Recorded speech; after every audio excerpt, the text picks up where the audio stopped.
Hello! So this is the 4th week in a row of YouTube videos. So today, I'm not sure what I'm going to do exactly yet. This is Baohong paper, and I decided that I would tape it to this plexiglass I have. This is from a die press toolkit I have, and I have linked them on my Amazon account because I think they're super handy to have, and they work really well for this. They're not flimsy, so when you use a heat tool on it, there is no bending at all. All right, so what I was thinking today, Madeline did a daytime scene, a light scene. So I thought, well, she did light, I guess I'll do night. And I have no idea what I'm going here for. So let's just go for it and see what happens. I did decide to use my new rows of paints. So this is the 24 classic set with additional ones that I purchased or got on the side. So let's just start going. I sprayed my paper down. This is Baohong paper. I'm using a round right now. I'll probably grab a mop actually. I'm gonna grab the mop, size 1, Polina Bright. And I'm just gonna make sure my water's all over the paper, evenly wet. Watch out for that fuzz I have over there. And then, I really have no idea. So I can go for a sort of a sunset feeling sky with darkness coming in. I can go for a full-on night sky, which I'm leaning towards. So let's go towards that, I guess. I don't know. These are not necessarily my strong suit. So what I'm encouraging you to do is explore. Explore and see where this leads you to, because I have no idea where it's going to lead me. Absolutely zero. So I'm just playing with color, dropping in different colors and seeing what. I'm going to start with light is my plan. I'm going to work my way out darker. And it might be one of those things I do in more than one layer. I'm not entirely sure. These are really, I wouldn't say new to me, but I just don't practice them enough for them to be something that I'm proficient in. So really, this is an invitation for you to play, for you to see what interests you. I'm trying to find my indigo, sorry. Wanted something dark. I think it's next to the ochre. It is. I'm gonna make sure my edges stay dark. Probably didn't push my tape down strong enough. But if you don't want the paint to go back in and make weird marks, you can always kind of keep your area kind of drier. After you add the paint, you can kind of dry off those areas. So I keep wanting to dip in my tea. I should not have put my tea up there. Let's move this water over here and add some. So I'm surrounded by paint right now, like a rainbow shape almost. So I have paint in every direction. My 2 palettes here, and then I have just all my other stuff to the other sides of me. Again, just still playing here, dropping in color, trying to keep, I have no idea what I'm trying to keep actually. Just trying to keep myself interested in this and like what I'm doing. But it will probably, most likely, go through kind of a funky stage, right? And I'm gonna dry off my brush a little bit with my towel, my cloth I keep next to me. And I'm just gonna kind of sweep with the dry brush. I'm gonna rinse again, pat it off in the cloth again, so that I'm not dragging color with it per se, right? I'm just kind of giving it some movement. And not super satisfied with anything so far. Why don't we try this funky color? This is called Flame Red. And I'm just gonna drop a little bit in there. So if you have a kind of a brighter color, I don't know, try playing with it and see what happens. See if you like it. See if you don't like it. You might hate it. And you might be thinking, what is she doing? Why is she doing a demonstration or tutorial when she doesn't know what she's doing? Well, because I feel that you should feel welcome to play, right? You don't have to create something. You don't have to create something that I'm creating. You don't have to do what I'm doing. I want you to find your own kind of, your fun, your own, exploration, your own journey. So I guess that's kind of the reason why I decided to go ahead and go with it. Because I thought, okay, I'm going to opt out this week. This week isn't for me. I don't have anything to paint. I can't teach anybody how to paint something. How the heck am I supposed to teach somebody else how to paint something if I don't know what I'm painting in the first place? So I'm doing a guided exploration. Let's call it that.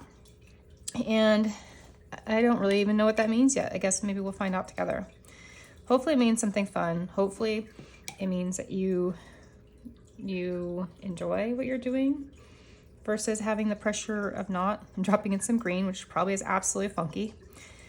It's a lighter green, so it does have kind of a yellow, which maybe makes sense in a sky. I don't know. I really don't know what I'm doing here.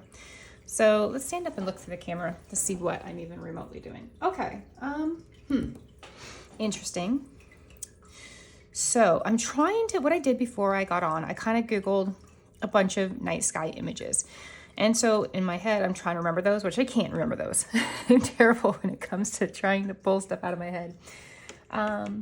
So I'm just gonna play. This is ochre. I'm gonna drop it where the green is as well. I just dropped a thing of water in there, which actually kind of gives me an idea. Let's do that. Let's get my brush. I'm gonna get my brush wet. And I'm gonna splatter water in there. Just droplets of water. They kind of do fun stuff. And I'm gonna go back to my indigo, my dark color, my Payne's gray, whatever it is that you want to use. I'm gonna darken up these corners right here. I'm gonna try to kind of bring in little wispies, and so like it's kind of integrated into the sky, which instead of just one big giant blob is what I'm thinking anyway. I don't know. I really don't know. That's okay. Isn't it okay? It's okay not to know. We don't always know. And I feel like there's so many tutorials and demonstrations out there and Skillshare and YouTube. And honestly, I feel like sometimes they don't even know. They're just going along and kind of pretending to know. You're like, wait, I'm not sure if you know. So maybe this is just the new way to do it. I'm just going to admit to my not knowing. Okay, so I'm taking my dry brush again. I'm rinsing it off. I'm not drying it off. I'm sorry, not dry brush. So what I'm doing, I'm rinsing it, and I'm just kind of doing this. So I'm just patting it a little bit on the cloth, which you can see there. I have there. I didn't realize you could see that in the wide screen here on the YouTube favors. So again, it's kind of blobby, right? So maybe some of that needs to go through. And you know what? This might not even work. It might just be like so much craziness. Let's get rid of some of that orange. It's a little too bright. And that's crazy looking. Let's get some bleed proof. You know what, actually? Should we dry it first and then do another layer and see if anything better happens? Or you know what? Maybe drop a little tiny bit of mint or turquoise. A mint and a turquoise mix, which we don't have. I'm gonna drop a little bit out there. Okay. So I'm not sure that was this is going for like an 80s, kind of more of an 80s thing, isn't it? That's okay. Just exploring, just experimenting. Playing with color and water and just letting it do its thing. And now I'm just kind of dry off my brush a little. Maybe I'll leave some white streaks. Grab a little more indigo. Maybe drop it in there. Almost did my tea again. Definitely don't want indigo in my tea. So still kind of grabbing. Let's do some dark spots. Maybe make it look a little more, I wouldn't say natural because this is not natural. But it's okay. It's like a fantasy land. Oh, and it doesn't have to be realistic, right? It doesn't have to look real. It doesn't have to be anything you would ever see. It can be something that you find in a story, in a dream, right? I think sometimes we get so caught up in like things having to look realistic. And as you know, I don't do realism, and I don't like it. For me, it doesn't work because I can't paint it. So this has an odd shape. Borderline. Definitely in the ugly phase. Definitely. I'm going to take some of the bleed proof white, and I am going to splatter some of this. And I'm just going to wet my brush a little bit. Just get a little bit on the ends here. And so this is going to kind of diffuse quite a bit, right? So this, when you do it wet on wet like this, it's definitely going to diffuse and not really be prominent, which is fine, which is kind of what I want. So let's dry and see where we go from there. Okay, that is all dry. Now what I'm going to redo is I'm going to actually re-wet it. I'm going to rinse my brush off really good, really well. And I'm going to gently re-wet it. I'm not going to try to rub too much. And just by doing that, it's kind of gone down a notch too, which is good because that middle was a little much for me. So just standing up to look. Yep, like that a little bit better there. Okay, and then we're gonna take our indigo again and just darken up the outsides. And I'm just gonna kind of go messily along the edges in hopes that with it being all wet, we can just blend it back in. We'll see. We will see. Just gonna get those edges. And yes, I do reuse my tape often. Okay, so this is obviously gonna dry later, right? And I'm just gonna kind of, I'm lightly going across my page with my brush, almost as if I were dry brushing, but I'm not. And I'm trying to leave some of the color, but not as much as I had. So it's more of a peak, but not as, I don't actually know what I'm trying to leave, to be honest with you. Kind of just playing and seeing what happens when I cover it up. Now I'm gonna rinse my brush off. I'm gonna dry it a bit. I'm gonna try to scoop and blend some of that. So some of these are getting a little feathered, like this one I wanna kind of blend. Maybe just kind of play with it. I like this yellow glow, so I'm gonna try to like maybe lighten that up a bit. Maybe that could actually be my moon. Maybe I'll put a moon right in there. Or maybe we could just pretend that's the moon. I don't know. And I think that's okay. I kind of like that. We might just leave it. Let me stand up and look at it. Might leave it there. Yeah, I think we might leave it there actually. This one little spot's kind of funny right here. See that little orange spot? I feel like the water didn't get it. Okay, so I'm just gonna make sure that all my edges are dark where I want them dark. And I think I'm gonna dry it again. And this is where a heat tool comes in handy, so that you're not kind of getting burned out on just drying over and over in layers. Like when you see somebody that does like 5 layers, you're like, oh, I'm not really into that tutorial because you know there's 5 layers. But if you have a heat tool, it really does make a drastic difference. Okay, see, I like how I lighten that up a little bit down there. So you can kind of lift, it's almost like, what's that art where the used to color with crayons and you pick it up and you color all over the whole thing with black, and then you scrape off the black crayon and the pretty color would come above, below, like that. Because you still have your color under there. And so if you just lift a little bit, and this Baohong paper is quite nice to play with. So I'm just kind of leaving little wispies, I guess. Right? Trying to leave little tails, little trails, little trails of light that kind of are, you know, I don't know, expanding, exploding. All right, I'm gonna stop messing with it. I'm gonna dry again. All right, and while I was drawing, I was thinking, you know how frustrating it is when things don't work out when you do a tutorial and you're like, oh, it's nothing like what that person did. And yours will not be anything like mine, right? Because I'm not asking you to try to duplicate it. And I think it would be really challenging, especially something like this. So I really want you to explore and have fun and make your own thing and don't give up, because there's some really ugly faces in this, right? Stages and trying to find a pen. I guess it's essentially a pen, isn't it? I'm using my Polina Bright rigger for this. And I'm going to actually use Mars Black, I think, or paint. No, Mars Black. I never use, not never, but I really, really, rarely use a black. And I'm going to do that. Why? I think because I already have it so dark that I feel that's not my last option, but it's probably the option, right? I feel like that's a good one. And I think it's right here. Oh, see, I almost did my T again. Let's check. I think this is the Mars Black right here. So what I'm thinking, which I always do, probably just do some trees, right? Let's just put some trees up in there. And you've seen this a million times, I'm sure, right? A, me making trees, and B, nice skies with trees. But it's a great thing to practice. And if you know, your sky turns out horrible, cover it with trees, and I promise you'll get like 10 times better.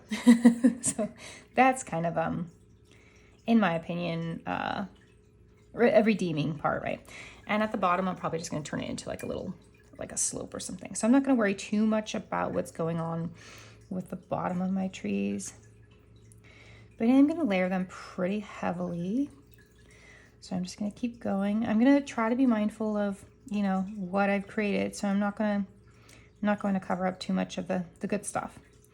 What I will cover up is the dark so that it kind of helps. And again, I'm not going to try to do a tree tutorial for you. Those are really tricky. There are so many out there and so many awesome people that have already done them. I feel like me just doing that is just, you know, repeating something that so many people have done. And I've done a ton of tree tutorials. So get out there and just do a bunch. I do find that a rigger or liner works best for me. Doesn't mean it'll work best for you, but I'm having fun with those. So definitely give all your brushes a try. Trying the different ones, I think, is a huge must do for trees. And again, I'm just kind of layering different heights. I've always tried to vary the heights of my trees. Don't, you know, make them all the same. Size, shape, height, anything, or width. Just vary them all up. Some can just be little sticks sticking out the top, right? They don't even have to be actual trees. You can just add like a little top right there and maybe a few little ones, right? Like that. You can toss them wherever you want them, on top of each other. You can go sparse, you can go heavy, you can go on one side only if you wanted to. And everybody paints their trees a little bit differently, and I'm still learning mine and still figuring out how I want my trees. And I think it's even better if some of the trees are lighter, so it's okay. You know, you don't necessarily need them all to be the exact super rich black or Payne's gray or whatever you end up using. And so again, I'm just gonna keep filling these in with trees. I'm almost done with the trees here. Maybe just another one here and a little shorty right here. And you know, you can get pretty messy once you get down to that little area down there. And then I'm just gonna kind of do this. Just messily fill that area in with darkness so that it's kind of just the abyss down there, right? And maybe fill in some more little spots up in here just so that it kind of comes together. Because you know, you really don't see all these spots. But that's kind of the beauty of watercolor sometimes. You don't have to paint exactly what exists. You get to paint your own fun little world. Make it up. Make what you want to paint. Okay, I'm standing up to take a peek, and I am pleasantly surprised, I have to admit. I kind of thought this might be like a fail and basically not be able to do this. So I think let's wrap that up and not really mess with that too much. I'm just gonna fill that in a little bit more down here. Maybe do that. Maybe add one more just little tree top sticking in there. Maybe a tree's top over a little tree, which is basically just a line, just drawing a faint little line there. And maybe darken this one just a little bit, add a little smidge in there, and just kind of looking. And I'm standing back again to see what's missing. Maybe this little spot right here needs one little tree. And by tree, I'm literally making a straight line and kind of putting a few dots on the side of that line. All right, I'm actually gonna stop right there. And what I'm gonna do, sorry about that. What I'm gonna do is I'm gonna dry this one more time, and then we'll add some stars.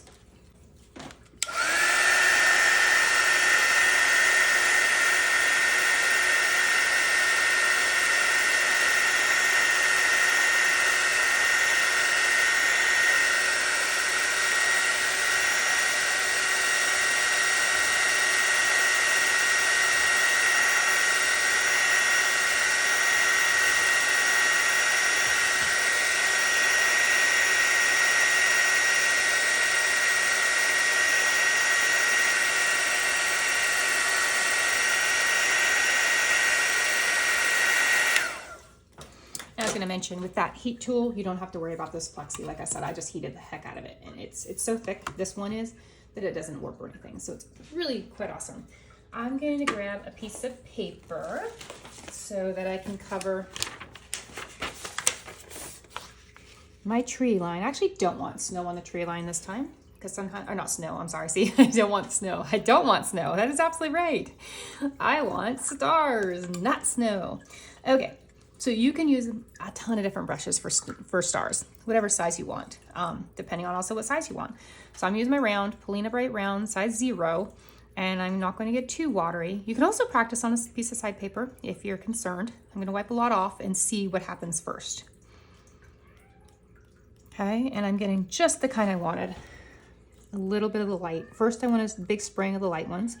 And if you're concerned, you definitely want to cover your palettes, because my palettes are now getting filled with stars as well. So, oops, that was a little darker. That's okay.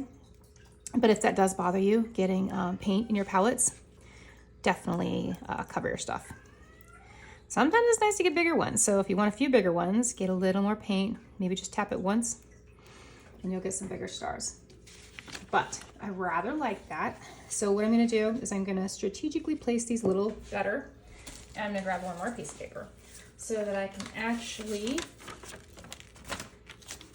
cover the trees like that. So I can get right down in that little area. Hopefully without getting a tree. Let's see if I can get that. Sometimes it's easier said than done. There we go. And sometimes it's hard. And sometimes you'll water your wash down or your white down so much that it'll kind of fade when it dries, and you'll want to do it again. You'll be like, oh, okay, I see. I did get a little white there, so I'm gonna see if I can pick it up. I might not be able to. And if I can't, it's okay. I can take my brush and I can technically go back into my paint and just cover that up. Because I mean, if this was snow, it'd be good. It'd be fine. But since it's stars, I don't really want stars on my trees. All right, so that's that. Let's take the tape. There we go. I tape top and bottom, or side to side first. I don't tape 1, 2, 3, 4. I tape 1, 2, and then, you know, 1 and 1 and 1 and 1. Opposite sides first. Looks like I did get some leakage. That doesn't bother me so much. It used to in the beginning, and it doesn't really bother me anymore. I think because I've realized, or I know now that my pieces are for me. I'm not making them for anybody else really. And if I really was to scan them and use them for something, I can Photoshop all those little edges out. And you can also just use a mat, you know, in a picture frame, and you would never see those anyway. And there we go. So wow, look at me go. I'm actually pretty excited. I had no idea what I would do today and was just kind of at a loss what to do. And so I just decided that you guys might appreciate an exploration, or I knew I would appreciate exploration and being curious and just kind of seeing where it would lead and go. And so I'm super happy, and I hope you enjoy it too, and I hope you get to explore and be curious. And